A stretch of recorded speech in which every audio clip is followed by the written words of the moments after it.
নমস্কার। আজকে আমাদের সাথে আছেন ম্যাডাম তপতি ব্যানার্জি। ম্যাডাম এসেছেন আসানসোল থেকে হাঁটুর ব্যথা নিয়ে। 8 বছর ধরে ম্যাডামের হাঁটুতে ব্যথা ছিল। আমরা যখন শুরুতে এলেন তখন হাঁটতে বেশ অসুবিধা হচ্ছিল, খুবই কষ্ট হচ্ছিল। কি কি কাজগুলো করতে কষ্ট হচ্ছিল?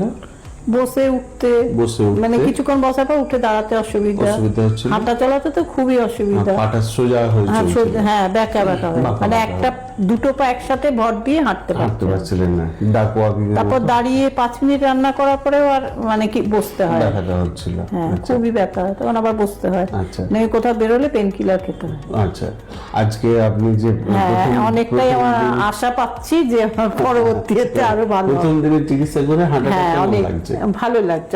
একবার দেখি হাঁটাটা, একবার দেখি।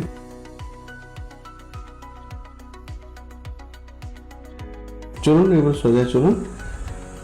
যেটা টেনে টেনে চলতে হচ্ছিল সেটা এখন ভাঁজ করতে পারছেন। হ্যাঁ পাচ্ছি, চাপ দিলে লাগছে। হ্যাঁ হ্যাঁ হ্যাঁ। তো যেসব মানুষরা এই বয়স্ক মানুষরা এই হাঁটাতে, চলাতে, উঠাতে, বসাতে যাদের সবসময় ব্যথা হচ্ছে তাদের জন্য বলি এইগুলো হাঁটুতে যে এক্সরেটা আমরা দেখি যে জয়েন্টে জয়েন্টে লেগে যাচ্ছে, তো সেগুলো মানে সবসময় যে অপারেশন করতে হয় একদমই না।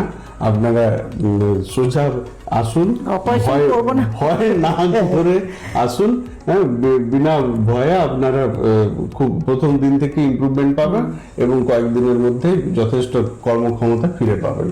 যে কর্মক্ষম কাজগুলো করতে গেলে আপনারা আটকে যাচ্ছেন সেগুলো অনায়াসে আপনারা, সেই আশাটা করেই এখানে এসেছি। অসংখ্য ধন্যবাদ। আমার অনুমতি নিয়ে আমারও খুব ভালো লাগলো আপনার সাথে কথা বলে, তাদের সাথে শেয়ার করার জন্য। হ্যাঁ, আমি আবার পরবর্তী যারা এরকম প্রবলেম আছে তাদেরকে আবার তাদের বলবো এই অ্যাড্রেসটাই। অসংখ্য ধন্যবাদ।